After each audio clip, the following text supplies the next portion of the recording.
आज जळगाव, नाशिक, संभाजीनगर यासाठी ही बसला सुरुवात झालेली आहे आणि तुम्ही बघितलं असेल 8 चार्जिंग स्टेशनही त्या ठिकाणी लावलेले आहेत आणि 10 बसेस या आपल्या या शहरात दाखल झालेल्या आहेत आणि 300 किलोमीटरची रेंज साधारणतः एका बसची आहे.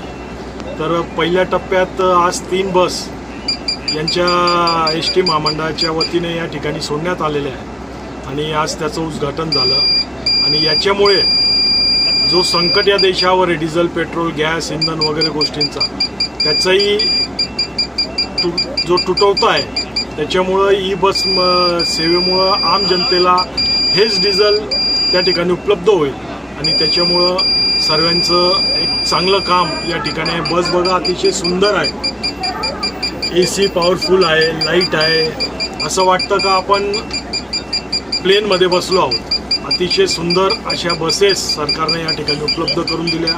त्याबद्दल मी या महाराष्ट्राचे मुख्यमंत्री आदरणीय देवेंद्र फडणवीस यांचा आभार व्यक्त करतो का त्यांनी धुळ्याला 10 बसेस दिल्या पहिल्या टप्प्यात. येणाऱ्या टप्प्यात बाकीच्या बसेस येतील म्हणून त्यांचं मनापासून या ठिकाणी आभार व्यक्त करतो.